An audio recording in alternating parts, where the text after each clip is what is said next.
I remember the sound before I remember the place. It was a bell, slow and distant, echoing through fog, so thick it felt alive. I had been driving for hours, following an empty road that twisted through pine trees and forgotten farmland.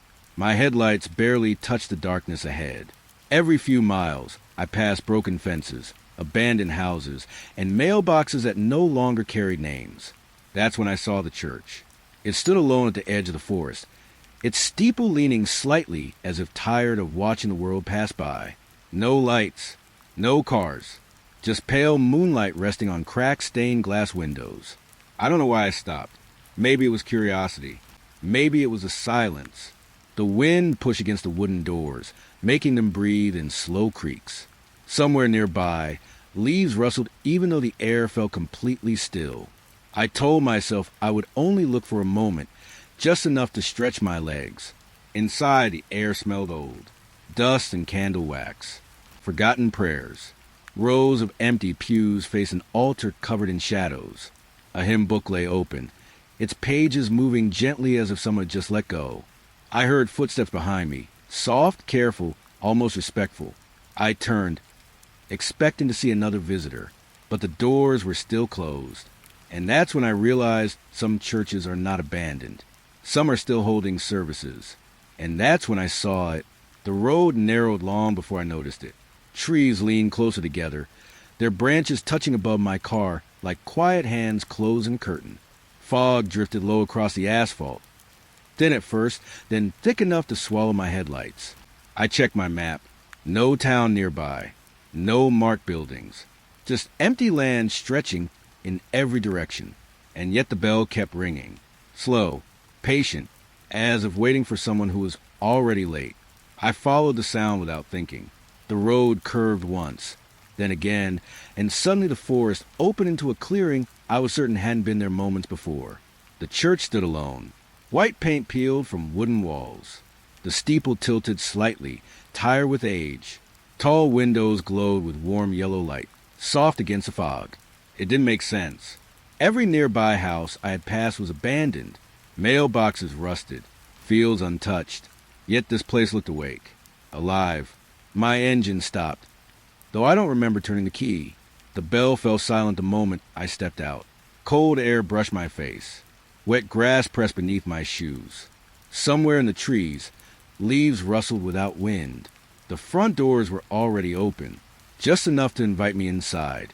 I hesitated only a second. Then I crossed the threshold. Warm air wrapped around me immediately. The smell of candle wax and old wood settled in my lungs. Dust floated through pale light like slow snowfall. Rows of pews stretched toward the altar. Empty. At least, that's what I thought. A hymn began. Soft voices rose together, gentle and steady. Not loud singing, more like breathing shaped into music. The melody felt familiar, though I couldn't place it. I turned, expecting to see a choir. No one stood near the altar. No movement in the aisles. Only voices. The hymn continued, calm and welcoming. My footsteps echoed as I walked forward. Each step felt heavier than the last, as if the floor resisted me leaving the entrance. The pews creaked. One, then another. I stopped walking. Across the room, cushions slowly pressed downward, as though invisible people were sitting. Fabric shifted, would sighed under unseen weight. A row filled. Then another. The singing grew fuller, warmer. I felt surrounded by presence without seeing a single face. My breath shortened. Someone sat directly behind me. I felt the faint movement of air, the subtle shift of space changing. Another presence settled to my left, then to my right. The pew beside me remained empty, perfectly untouched. The hymn reached its chorus. Every invisible voice lifted together, filling the sanctuary with gentle harmony. The sound vibrated through floorboards, through my chest, through the bones behind my ears. It felt less like hearing and more like remembering. I realized something then. They were waiting. The empty space beside me wasn't accidental. It was reserved. The cushion slowly dipped, as if inviting me to sit. My hands trembled. I stayed standing.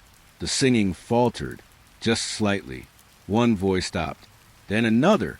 The warmth in the room faded. replaced by a thin, creeping chill.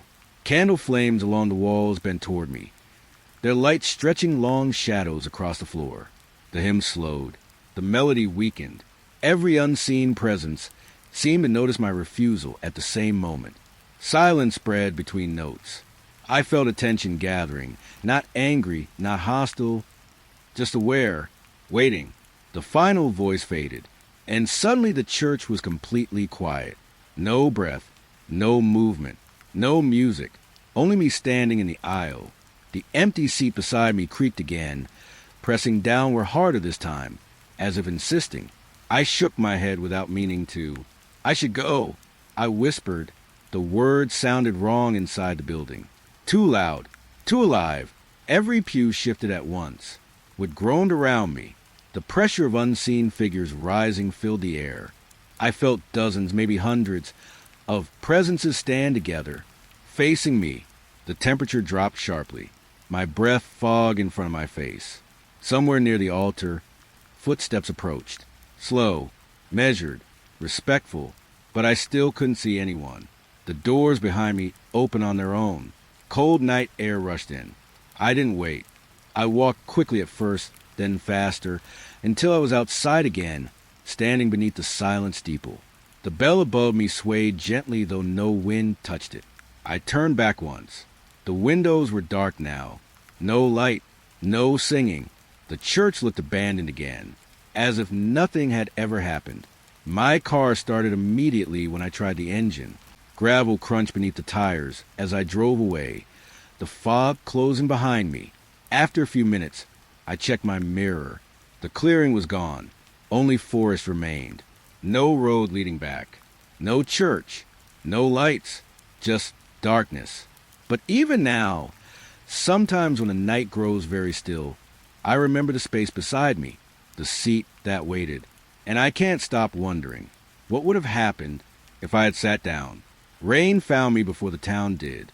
It fell in thin silver lines, quiet but endless, blurring the road and softening the glow of distant streetlights. My windshield wipers moved slowly, barely keeping up. Midnight had already passed. Every shop I drove past was dark, except the cathedral. It rose suddenly between narrow buildings, taller than everything around it, stone walls blackened by age, long stained glass windows dimly reflecting lightning far away. One light burned inside, warm, steady. I parked without thinking. Rain tapped against my shoulders as I crossed the empty courtyard. The heavy wooden doors opened with almost no effort, releasing a breath of warm air that smelled of incense and damp stone. Inside, silence rested gently over everything. Candles flickered along the walls. Their flames bent as if acknowledging my arrival. Rows of pews stretched into shadow, empty but orderly. I wasn't religious. I only wanted shelter from the rain. My footsteps echoed softly as I walked down the aisle. Water dripped from my coat onto the floor, each drop sounding louder than it should. Then I heard it, a quiet creak. To my right, the confession booth door slowly opened. No one stood nearby. The small wooden door waited half open. I smiled nervously to myself. Old buildings shifted, would expanded. Nothing strange about that. Still, I felt watched. I turned away, intending to sit in a pew until the storm passed. The booth door creaked wider. A faint light glowed inside, and a voice spoke. "Please begin." It was calm, gentle, neither old nor young. I froze. For a moment I considered leaving, but curiosity pulled stronger than fear. Maybe a priest was inside after all. I stepped toward the booth. The air grew warmer with every step. Candlelight flickered against the carved wood panels. I slid into the small seat, the door closing softly behind me. Darkness wrapped around me. Only a thin screen separated me from the other side. I couldn't see anyone, just breathing, slow, patient. "I'm not here for confession," I said quietly. Silence followed. Then the voice returned. "You arrived exactly when you were meant to." A faint chill moved through my chest. "I think you have the wrong person." The priest, if it was a priest, gave a soft sigh. "You regret the phone call you never made." My stomach tightened. I hadn't told anyone about that. Not the argument. Not the silence afterward. Not the way I chose sleep instead of forgiveness. I leaned closer to the screen. How do you know that? The voice continued gently, ignoring the question. You will remember it again 3 years from now, standing beside a hospital bed. My breath caught. The booth felt smaller. You'll wish you had spoken sooner, the voice said. You always do. Cold sweat formed along my neck. This isn't funny. Lightning flashed outside the cathedral windows, pale light slipping briefly through the cracks of the booth. I glanced down. No shoes beneath the divider. No shadow moving. Nothing. The voice spoke again. You blame yourself for things that have not happened yet. The words settled heavily in the air. Future things. Events that hadn't occurred. My hands trembled. I stood suddenly, pushing the door open. The cathedral was empty. Every candle burned perfectly still. Rain continued tapping faintly against distant glass. No footsteps. No priest. No movement. I walked quickly toward the exit. Behind me, the voice spoke one final time, no longer contained by the booth.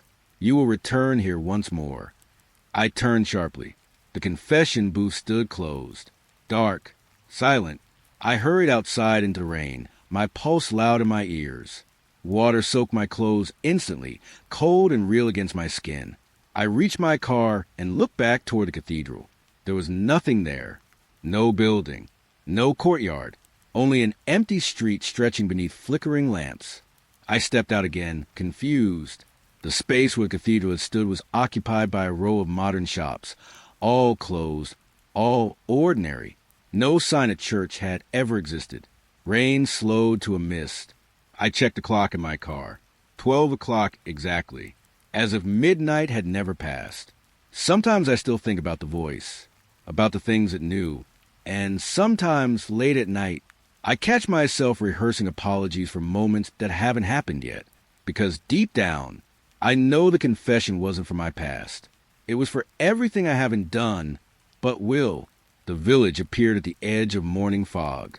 Small houses lined a narrow road, each painted in fading colors.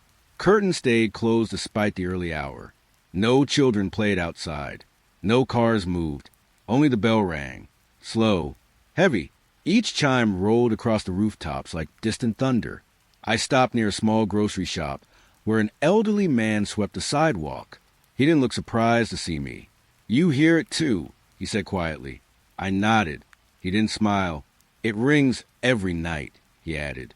No one goes up there anymore. He pointed toward a hill at the far end of town. The church stood at its peak. Stone walls dark with age. Bell tower rising above bare trees. The path leading upward looked rarely used. Grass pushing through cracked steps. The bell rang again. Between the echoes, I thought I heard something else. A whisper, almost like a name carried inside the vibration. I began climbing. The village grew smaller behind me. Fog thickened around the hill, swallowing sound and color alike. By the time I reached the church doors, the world below had disappeared completely. The doors were unlocked. Inside, cold air pressed against my skin. No candles burned. Dust coated every surface. Abandoned, yet the bell continued overhead. Each strike shook fine particles from the ceiling. I followed a narrow staircase spiraling upward into darkness. Wooden steps groaned beneath my weight. The higher I climbed, the clearer the whispers became. Names, softly spoken, different voices layered together. Some young, some old, all gentle. The bell rang again. I reached the tower. Moonlight slipped through open arches, illuminating the massive bronze bell swaying slowly back and forth. The rope beneath it moved, pulling downward, releasing, pulling again, but no hands held it. The motion was steady, deliberate, patient. I stepped closer. The whispers grew louder. They weren't random names. They sounded like greetings, welcomes, farewells. The rope jerked sharply, ringing the bell once more. The vibration passed through my chest, rattling my breath. I reached out. The rope stopped instantly. Silence flooded the tower. For a moment, nothing moved. Then, behind me, the bell rang again. I turned slowly. The bell hadn't moved, yet the sound came from directly behind my back, close enough to feel the air tremble. A final whisper brushed my ear. My name. I ran down the stairs without looking back. The church door slammed behind me as I reached the hill path. The village below remained silent. No bell rang anymore. Later, I asked the shopkeeper when the ringing stopped. He studied me carefully.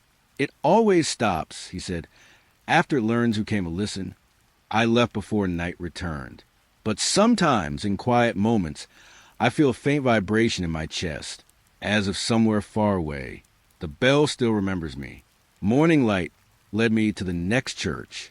It stood beside an empty field, surrounded by tall grass moving in slow waves. The building looked fragile, its stained glass windows cracked but still glowing with color. Sunlight poured through them like liquid paint. Inside, dust shimmered in the air. Red, blue, gold. The colors moved across the pews as clouds drifted overhead, shifting shapes along the walls. Figures formed briefly in the light. Saints, angels, unknown faces. Watching, I walked slowly down the aisle. Every step changed the patterns around me. One window showed a figure kneeling. Another depicted a crowd looking upward. As I moved, the faces seemed to follow, not turning, just aware. I told myself it was an illusion, light bending through broken glass. Nothing more. Near the altar, I noticed framed photographs resting against the wall. Old visitors posing inside the church. Weddings, baptisms, gatherings long forgotten. I lifted one carefully. The people smiled politely toward the camera. Behind them, the stained glass windows appeared identical to the ones surrounding me now, except the faces in the glass looked different. I checked another photograph. Again, the window figures changed slightly. Expressions shifted.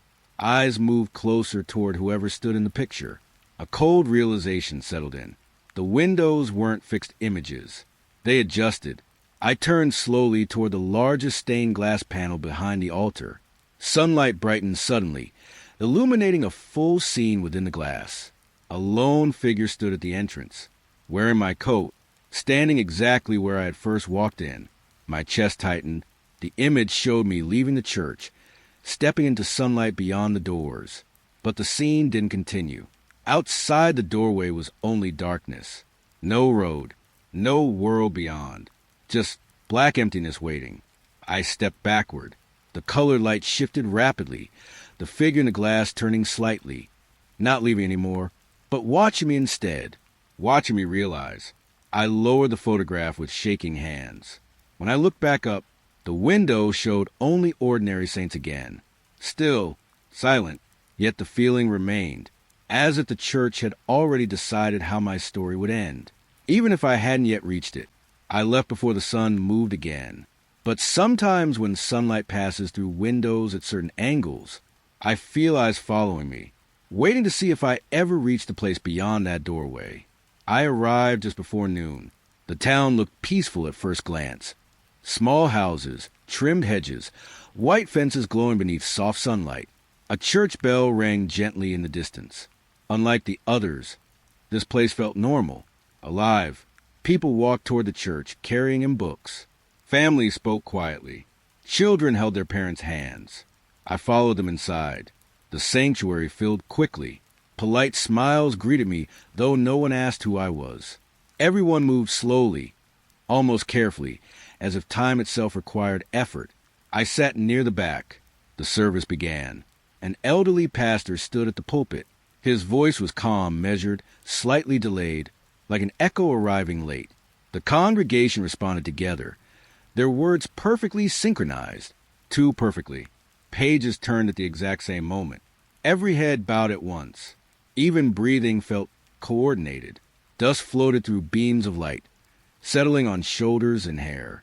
I noticed in books coated faintly in gray powder. No one reacted. Halfway through the sermon, I glanced outside through a window. The street was empty. No parked cars. No movement. Just abandoned storefronts with broken glass. Confused, I stepped quietly toward the entrance hall. On a nearby bulletin board hung old newspapers, yellowed and fragile. The headline froze me in place. Town evacuated after fire, 1978. Photographs showed the same streets. Burned, deserted, I turned back toward the sanctuary. The sermon continued unchanged, but now I noticed details I had missed. Clothes slightly outdated, faces pale, movements delayed by seconds, like memories replaying instead of people living. Dust covered the pew beside me, even where someone appeared to be sitting. The pastor raised his hands.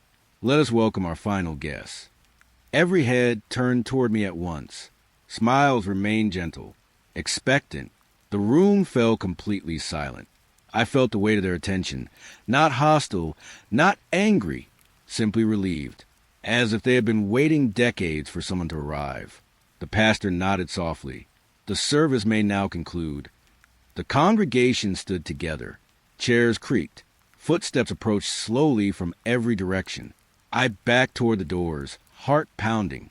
They didn't chase me. They only watched, grateful expressions frozen on unmoving faces. I stepped outside into bright sunlight. The church behind me stood abandoned, windows broken, doors chained shut, weeds growing through stone steps.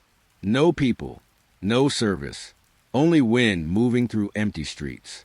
I left the town quickly, but sometimes I wonder if that final service finally ended, or if they're still sitting there, waiting for the next visitor to complete the congregation. The chapel stood where the sea met the rocks. Waves rolled slowly beneath gray skies, brushing the shoreline with patient rhythm. Salt hung heavy in the air. Wind pushed against my coat as I walked along the narrow path, leading toward the small stone building. No houses nearby, no harbor, only the ocean and the chapel. Its door was already open. Inside, warmth replaced the cold immediately. Hundreds of candles lined the walls, their flames steady despite the wind outside.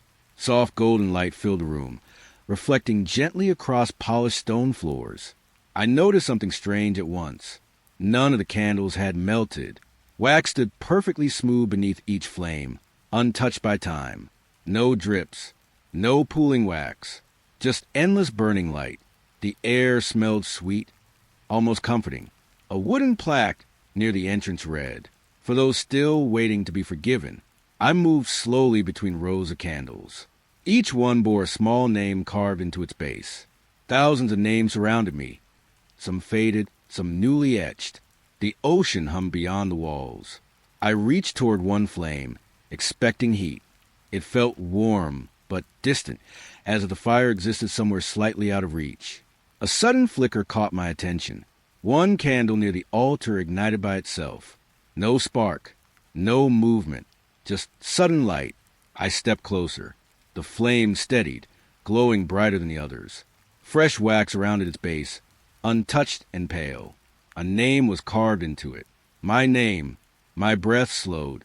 The chapel grew quieter, the ocean fading into silence. Every other candle seemed to lean subtly toward me, their flames bending in the same direction. Waiting. I felt an odd weight settle in my chest. Not fear, but recognition. As if the candle had always belonged there. As if it had always been waiting. I stepped back. The flame flickered harder, stretching upward like a reaching hand. For a moment, I felt certain that if I stayed, I would never leave, that I would simply become another light, burning forever in quiet patience. I turned and walked toward the exit.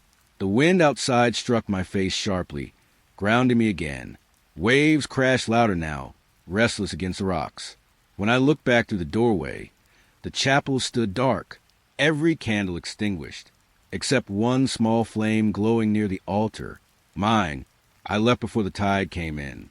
But sometimes when I close my eyes at night, I feel warmth against my face like a candle still burning somewhere far away, waiting for me to return and let it finish burning. The monastery rested high in the mountains. Fog curled between stone arches, drifting across empty courtyards. The place looked abandoned. Doors hanging loose, ivy climbing walls untouched for years. Yet music floated through the air, soft singing, perfect harmony. I followed it inside. The hallway stretched long and narrow, lit only by pale light slipping through tall windows. My footsteps echoed gently against cold stone floors. The choir sang somewhere ahead, voices layered together, calm and beautiful. No instruments, Just human voices rising and falling like slow breathing. A heavy wooden door blocked the end of the corridor. The singing came from behind it. I tried the handle. Locked. The music continued, uninterrupted. I pressed my ear against the wood. The choir sounded close. Dozens of singers standing just beyond the door. I pulled out my phone and began recording. The sound captured clearly. Rich. Real. Yet something felt wrong. Between notes, I heard no movement, no shifting feet, no breaths between singers, only continuous voices. The lock clicked suddenly. The door opened inward on its own. The singing grew louder. I stepped inside. Rows of choir robes hung, suspended in midair, empty, floating gently as if worn by invisible bodies. Each robe moved slightly with the rhythm of singing. Sleeves lifted. Shoulders rose and fell. Positions shifted as though singers stood exactly where they should be. But there were no faces, no hands, no people. The harmony surrounded me completely. My recording device slipped from my hand and hit the floor softly. The voices didn't stop. One robe turned toward me, then another. Soon every invisible singer faced my direction. The music softened, becoming quieter, more intimate. The melody changed. Slower, welcoming. I felt an urge to join them. My breathing matched their rhythm without effort. My chest vibrated with the harmony. A space opened among the robes. An empty position waiting. The singing paused slightly, leaving room for one more voice. I stepped backward. The music faltered. A single note broke. Then silence fell abruptly. The robes collapsed to the floor all at once. Fabric pulled across stone tiles. Empty again. I grabbed my phone and hurried out. The corridor felt colder now, the fog thicker. Outside, the mountain air struck sharp and clean.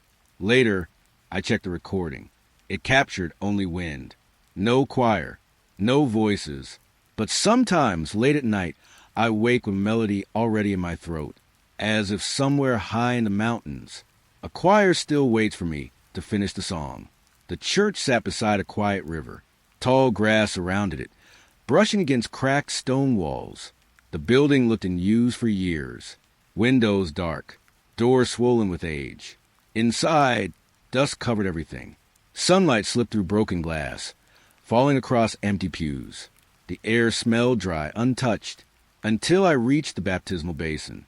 It was filled with water, clear, perfectly still. I paused. The basin should have been dry. Dirt and dust covered the surrounding floor, yet the water looked fresh, gently reflecting light like polished glass. I leaned closer. My reflection appeared, then shifted. The image showed me younger, a child standing beside a lake I barely remembered. Laughter echoed faintly, distant and warm. Memories surfaced that I had never spoken aloud. The water rippled without being touched. Another scene appeared, a room from my childhood. A conversation I had forgotten, words left unsaid. My chest tightened. The basin wasn't reflecting me. It was remembering me. I reached toward the surface. The water darkened slightly. Shapes moved beneath it. A hand pressed upward from below. Pale fingers stretched toward mine, separated only by the thin surface. The hand moved slowly, pleading, asking to be lifted out. My breath became shallow. The church grew colder. Shadows deepened along the walls. The hand remained there, waiting patiently. I felt certain it needed help, that saving it would somehow save something inside myself. My fingers touched the water. Instantly the basin drained. Water vanished in a silent rush, leaving dry stone behind. The reflection disappeared. The hand was gone. Only dust remained. The church felt emptier than before. I stood there for a long time, staring into the dry basin, wondering whose hand had reached for mine, and whether I had just refused to save it. The caretaker met me outside the church gates. He spoke quietly, as if afraid to disturb something listening nearby. They say the pastor still walks at night, he told me, making sure everything stays in order. I assumed it was a local story meant to entertain visitors, until midnight came. I remained inside after sunset, sitting alone near the back pew. Darkness filled the sanctuary slowly, candlelight flickering against tall pillars. Then footsteps began. Soft, measured. They moved along the aisle toward the altar. No one was visible, yet the wooden floor creaked beneath invisible weight. The footsteps paused beside each pew as if checking attendance. A nearby door opened gently, then closed. I watched the altar. The pulpit microphone turned slightly on its stand. A book opened by itself. The air grew warm, and a voice began speaking. Calm, steady, practiced. A sermon delivered to an unseen congregation. Words flowed clearly, though no speaker stood there. The tone felt welcoming, familiar, like someone who had given the same message countless times. I felt compelled to stand. My body moved before I chose to move. The unseen pastor continued preaching. Pacing slowly across the altar, pages turned, gestures shifted candlelight. At one point, the voice paused, facing directly toward me. As always, it said gently, we welcome those who arrive late. A warmth passed through me, comforting yet deeply unsettling. The sermon ended. Footsteps retreated down the aisle. The front doors opened slightly, then closed. Silence returned. The caretaker asked me later if I heard anything. I nodded. He smiled sadly. He never missed a service, he said. And sometimes I wonder if the pastor continues preaching every night, because somewhere someone is always arriving, needing to hear the sermon meant only for them. The organ was sealed behind iron rails. Dust covered its massive pipes, rising toward the ceiling like frozen pillars of sound. A small sign read out of service, "Do not touch." The church felt unusually quiet, heavy, as if holding its breath. I walked closer. The keys were locked beneath a wooden cover. No electricity connected to the instrument. No musician nearby. Yet a note played. Low, deep, it vibrated through the floor and into my chest. Another note followed. Then a slow melody began. A funeral hymn. I recognized it without knowing how. The music filled the sanctuary, echoing softly against stone walls. Each note lingered longer than it should, humming gently in the air. I stepped back. The melody grew louder. Pipes trembled overhead. Dust fell in thin streams. The sound wrapped around me, guiding my movement toward the exit. When I reached the doors, the music intensified sharply, almost pleading. I hesitated. The hymn slowed, softened. I turned back toward the organ.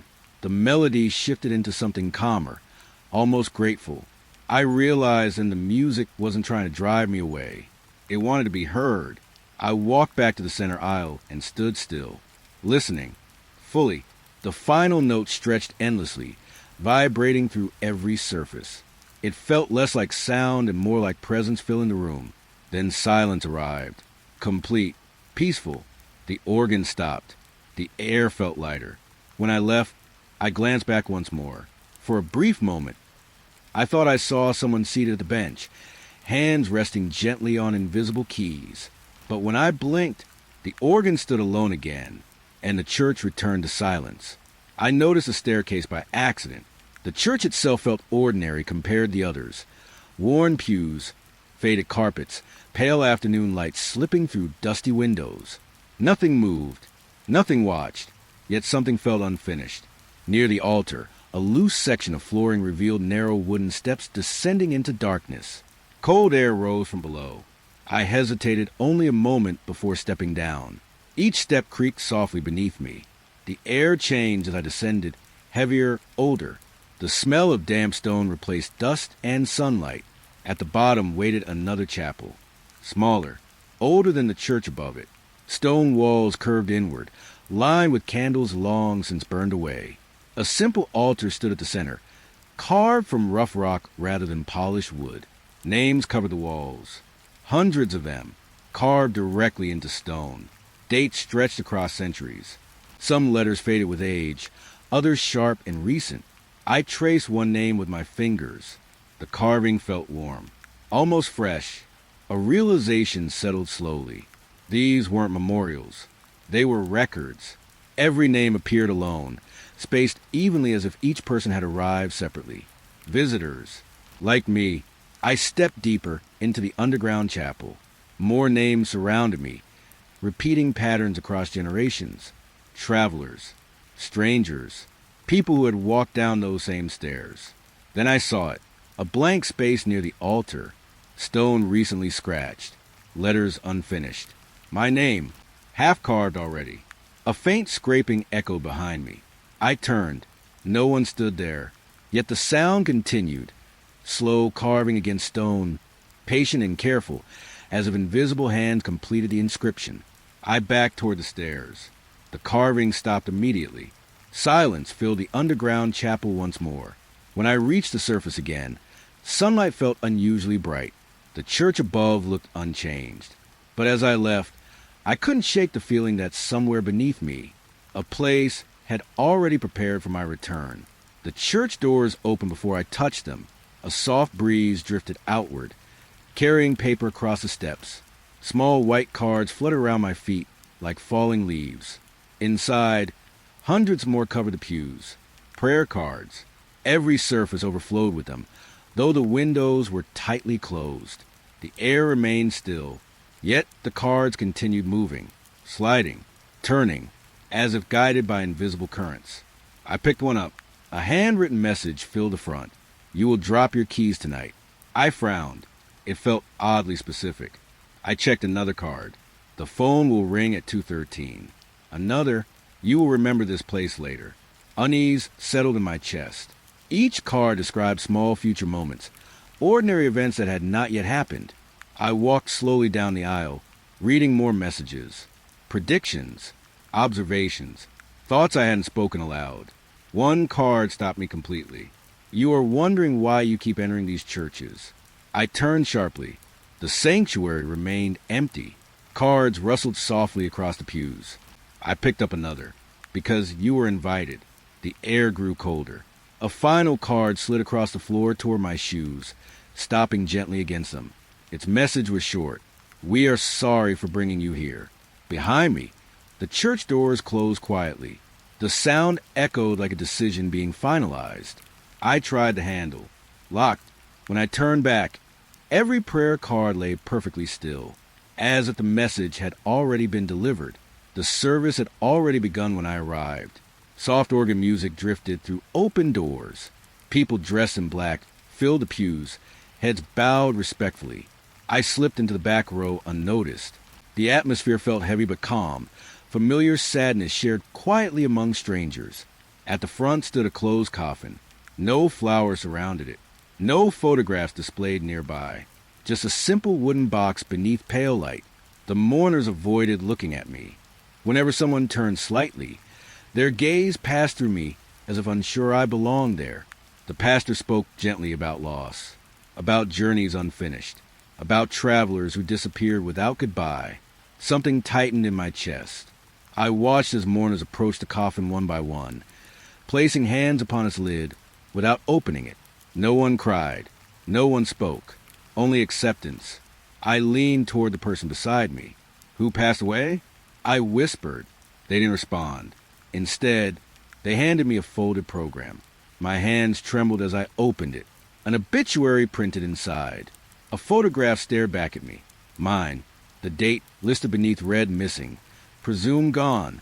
The room felt suddenly smaller. I stood quickly, heart racing. The pastor paused mid-sermon. Every mourner turned toward me at once. Not surprised. Not afraid. Simply acknowledging my arrival, as if the service could finally continue now that I was present. I backed toward the doors and left before anyone spoke. Outside, sunlight felt unreal, but I kept the program. Sometimes I unfold it just to make sure the funeral hasn't already happened. The rosary lay alone on the front pew.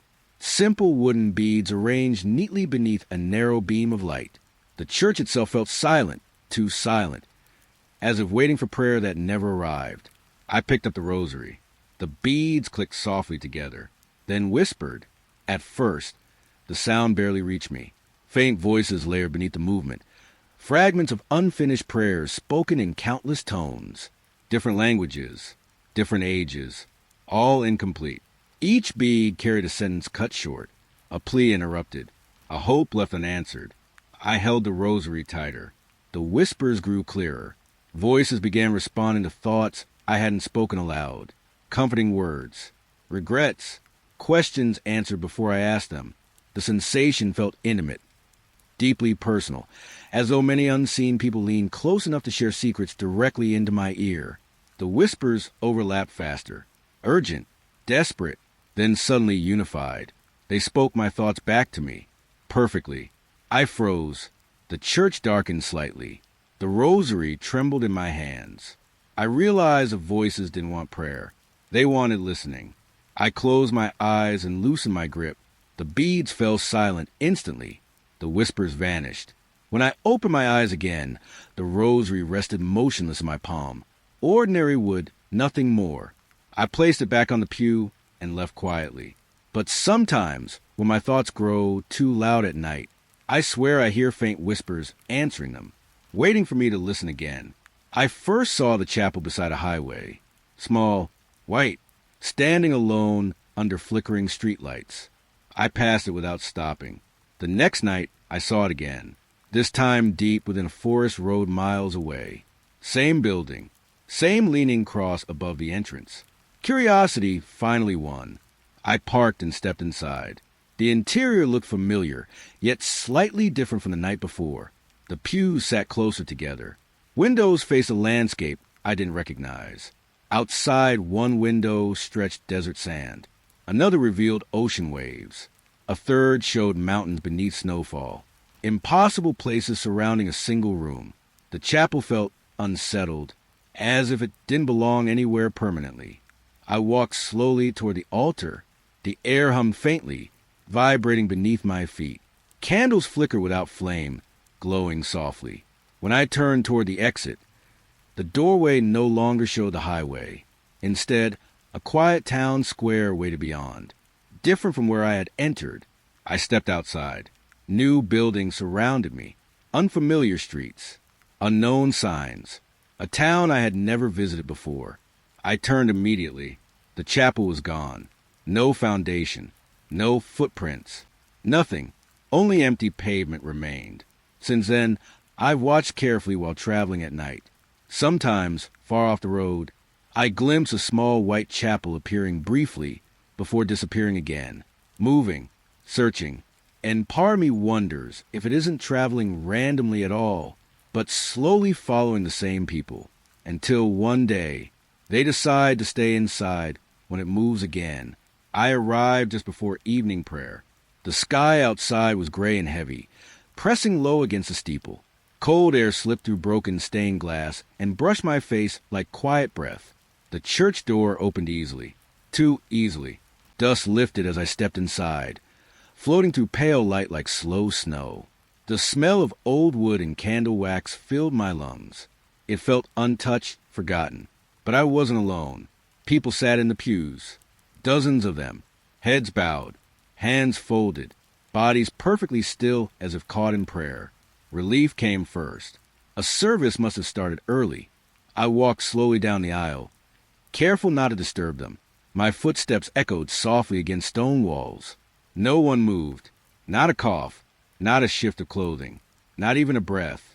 The silence felt wrong. Dust coated their shoulders, thick layers resting on hair, coats, and hands. Too much dust for living people. I stopped beside the nearest figure, an elderly woman. Her eyes were closed, skin pale beneath a thin gray film of time. Spiderweb thread stretched between her sleeve and the pew. She looked asleep, but the dust suggested years had passed. My chest tightened. Then I heard it, breathing, soft, slow, everywhere at once. Air moving gently through the sanctuary, rising and falling like a sleeping animal. The entire room seemed to inhale together. I turned slowly. Rows of motionless worshippers filled the church from front to back, all silent, all unmoving. Yet the breathing continued. Warm air brushed my neck. I whispered low. No reply. The breathing grew deeper, closer. I stepped backward, shoes scraping faintly across stone. Dust stirred at my feet. And then, a faint crack. The woman beside me moved. Barely. Her head tilted upward, slow as rusted machinery. Eyes still closed. Her neck turned toward me. I froze. The breathing stopped.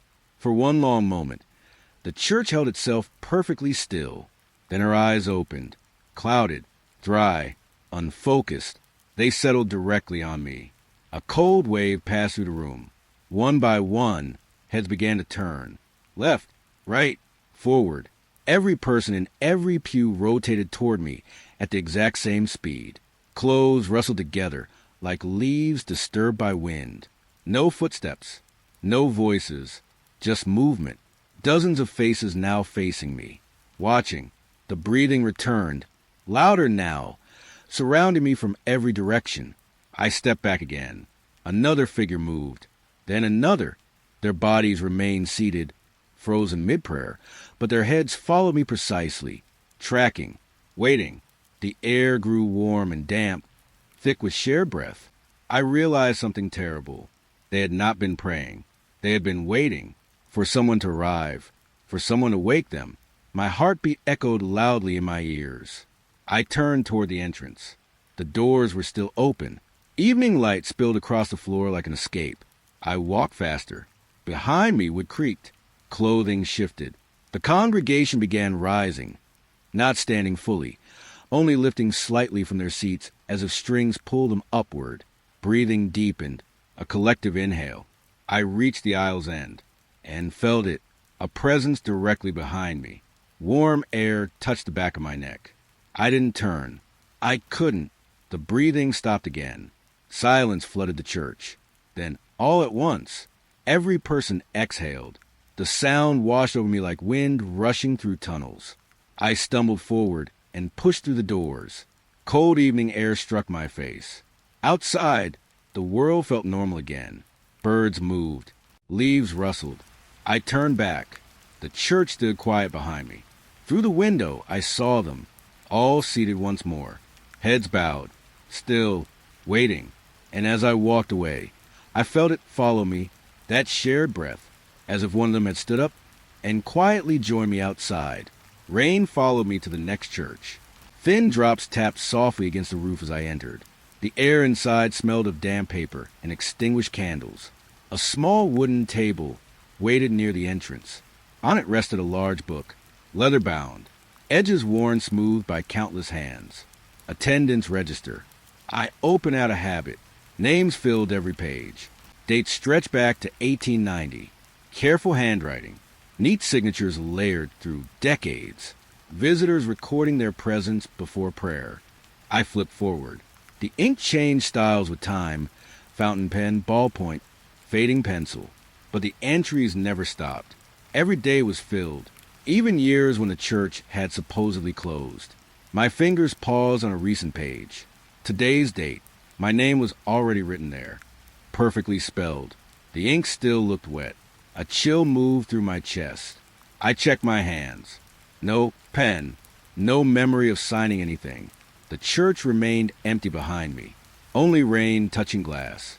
I told myself someone must be playing a joke. Yet the handwriting matched mine. Exactly. Same curve of letters. Same uneven spacing. I turned the page. Tomorrow's date appeared at the top. Several names were listed. Strangers. And mine again. But something else sat beneath the entries. A note written in darker ink. No departures recorded.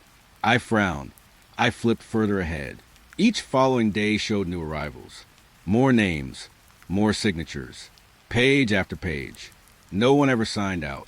No farewell marks. No final blessings. Just arrivals. Never departures. The church felt colder. A faint hum moved through the walls, like distant breathing trapped in stone. I looked toward the pews. For a moment, I thought I saw silhouettes seated there. Gone when I blinked, I returned to the book. The final written page ended abruptly. No future dates beyond tomorrow. Only one sentence at the bottom. Attendance complete. The lights above flickered weakly. I closed the book gently, but it opened again by itself. Pages turning slowly, stopping on my name. The ink darkened, fresh, as if rewritten. I stepped away. The rain outside had stopped. Yet, when I pushed the doors open, fog covered everything. The road had vanished. Behind me, the book's pages turned once more, softly, recording something new. The church floor groaned beneath my weight. Old wooden boards stretched across the sanctuary, worn smooth by generations of footsteps.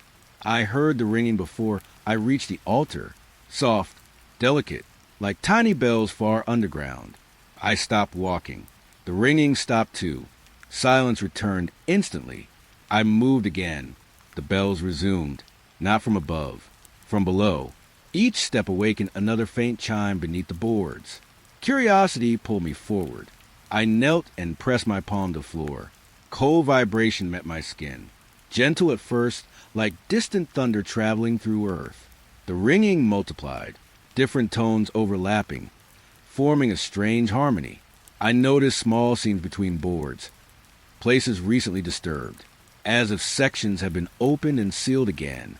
I pried one loose. Dust lifted into the air. Beneath the floor lay a small bronze bell, tarnished, half buried in soil. Then another beside it, and another, rows of them, hundreds, each bell tied with faded cloth tags bearing names. Forgotten burials, no graves outside. They had been placed beneath the congregation itself. The ringing grew louder. My feet trembled. The entire floor vibrated gently, every bell shaking together. A deep hum rose through the sanctuary. I stood quickly. The boards pulsed under me like breathing. The bells were not ringing randomly. They were answering movement, answering presence, answering me. The vibration intensified. Pews rattled softly. Dust fell from beams above. The ringing climbed higher, sharper, desperate. I stepped backward. The bells followed. Every movement triggered another wave beneath my feet. I realized a terrible truth. They were announcing someone walking among them. The floor trembled harder. For a moment, I feared it would collapse. Then, all ringing stopped. Perfect silence. The board settled. I stood frozen. Slowly, carefully, I took one final step. A single bell chimed directly beneath me. Clear, lonely, like a greeting. I left the church without looking back. But even outside, faint vibrations lingered in my shoes, as if the bells still remembered where I stood. The cassette player turned on by itself. A dry click echoed through the empty office behind the altar. Tape wheels began spinning slowly. Static filled the air. Then a voice spoke. Calm, gentle, a pastor delivering a sermon. I searched for the switch, but found none touched. The recording continued. He spoke about visitors arriving late, about strangers seeking rest. His words felt directed at me. I sat quietly. The tape crackled. You've come a long way, the voice said softly. My breath caught. The message sounded personal. Too personal. I stood and moved toward the door. The preacher paused mid-sentence, then resumed. You're standing now. I froze. The tape responded to my movement. I stepped backward. You've stopped again, the voice continued. Cold spread to my arms. The sermon wasn't old. It was listening. Another cassette clicked automatically into place. A new recording began. Some listeners turned around at this point. The pastor said gently. I didn't move. Silence stretched behind me. The tape hissed. You shouldn't look back. My heart pounded. The room felt suddenly crowded. Warm air brushed my shoulders.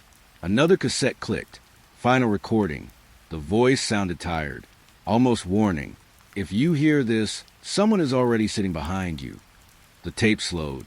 Static swallowed the final words. It stopped mid-sentence. The machine fell silent. I stood perfectly still, unable to turn, certain I was no longer alone. The altar was clean when I arrived. I remember that clearly. Polished stone, empty surface. Yet by morning, gray ash covered it again. Fine powder arranged in delicate lines. Someone had written something overnight. I brushed it away. The next night it returned. More letters forming slowly across the surface. Curved shapes resembling prayers. I leaned closer. Recognition struck gently. The handwriting felt familiar. Small loops, careful spacing, childlike. Memories stirred. Old letters I once received as a child. Encouraging notes left anonymously at my door. Same handwriting. The ash rearranged itself while I watched. Particles sliding silently into new words. Thank you for returning. My chest tightened. I searched my memory.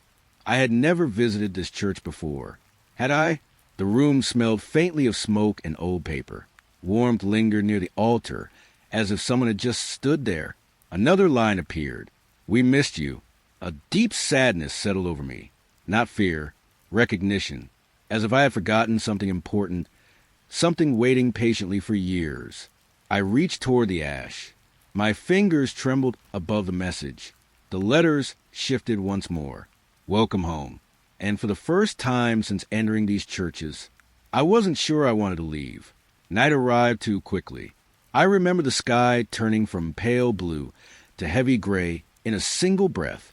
Clouds swallowed the last light as I stepped into the church seeking shelter. The door closed behind me with a soft wooden sigh. Warm air lingered inside. Candles burned low along the walls, their flames steady despite no movement in the room. I turned to leave almost immediately. My hand pressed a handle. It did not move. I pulled harder. The door remained still. Would groan but refused to open. I searched for a lock. There wasn't one, only smooth metal polished by years of hands trying the same thing. A faint carving above the frame caught my eye. Opens at sunrise. Relief settled in my chest. I only needed to wait. I sat in a pew near the entrance. Outside, wind brushed the stone walls, carrying distant rustling through unseen trees. Time passed quietly. Or at least, it felt like time should have passed. The candles never shortened. The shadows never shifted. I checked my watch. The hands had stopped moving. A slow unease crept into my thoughts. I stood and walked toward a window. Darkness pressed against the glass like thick fog. No stars. No moon. Just endless night. I listened carefully. No insects. No wind now. Even the world outside seemed paused. The church felt sealed away from everything living.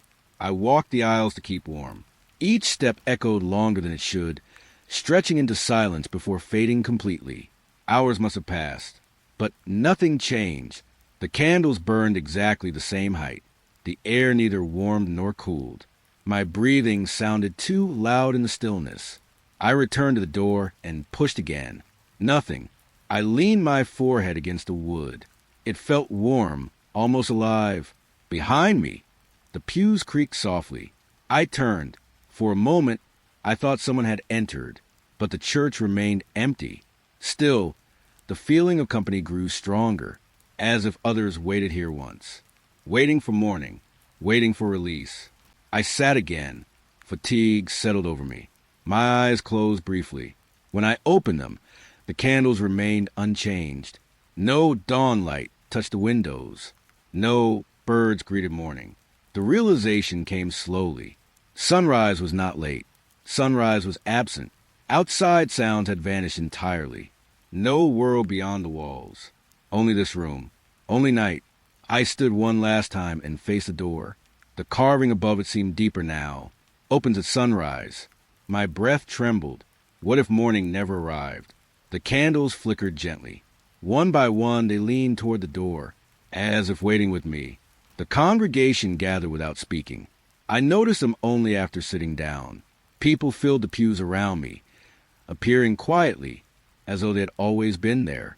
No footsteps announced their arrival. No greetings passed between them. They simply sat, facing forward, waiting. A figure stood at the altar.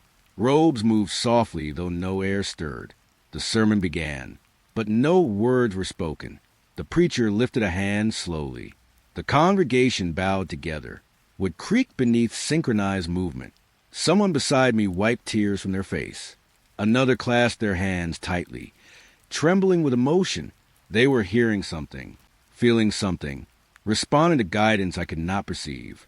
I listened carefully. Nothing reached me, only silence, heavy, complete. The preacher turned slightly. Gestures continued, slow movements shaping invisible meaning. People nodded. Some smiled faintly. Others wept openly.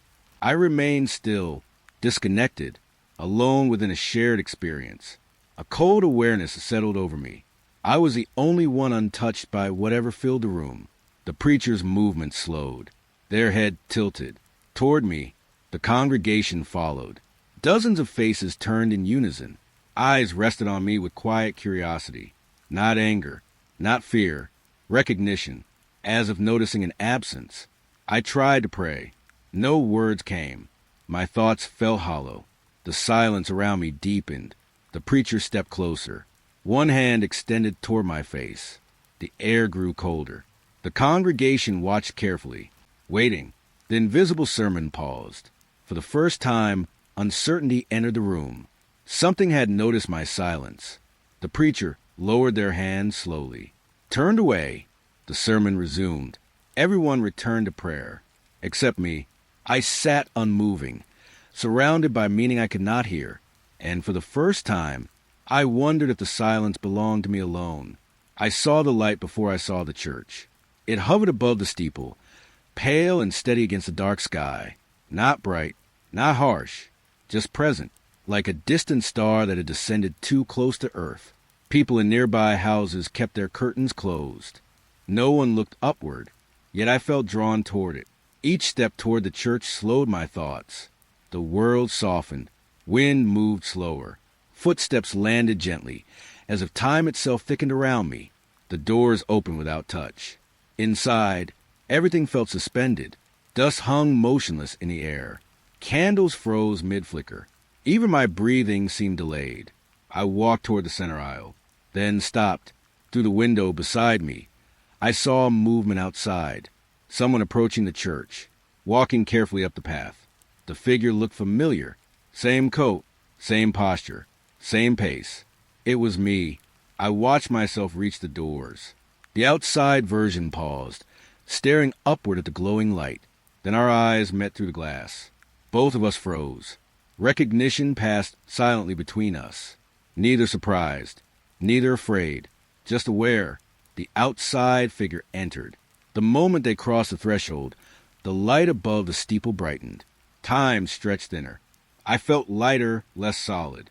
We stood facing each other in the aisle, two versions sharing the same breath. The other me nodded slightly, as if acknowledging a journey completed, then walked past me toward the altar. The light faded slowly. When I turned again, the other version was gone. Only one set of footsteps remained, mine, but I could no longer remember which one had arrived first.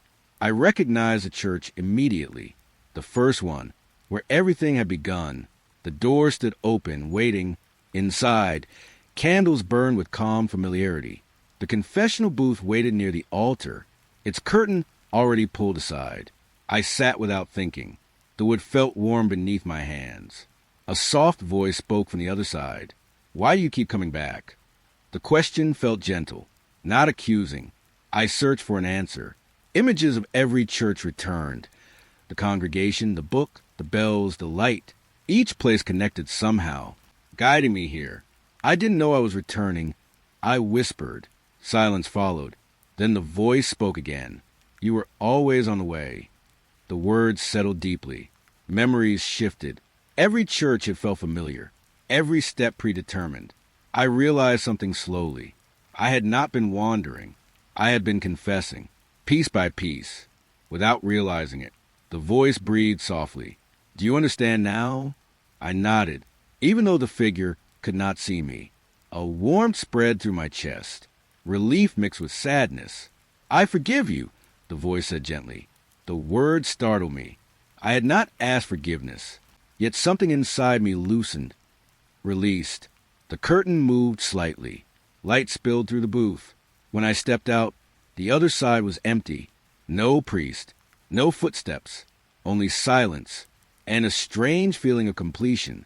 The final church was larger than any before. Its ceiling disappeared into fog. Rows of pews stretched endlessly in every direction. Soft hymns drifted through the air, slow, comforting, eternal. Figures sat quietly throughout the sanctuary. I recognized them, the sleeping congregation, the silent worshipers, the watchers from every church, all seated peacefully, waiting. A place remained open near the center aisle. I walked toward it without hesitation. The fog wrapped gently around my shoulders. The hymn never repeated, yet never changed. I sat. The wooden seat felt familiar, comforting. Breathing filled the space, calm and unified. No fear remained, only stillness. At the front, light glowed softly above the altar. No preacher stood there. The service continued on its own, timeless, endless.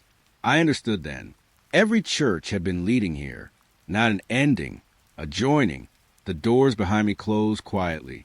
No sound of locks, no urgency, just completion. The hymn carried on. Fog drifted slowly between pews, and I sat among the congregation, listening, breathing, remaining, as the service continued forever.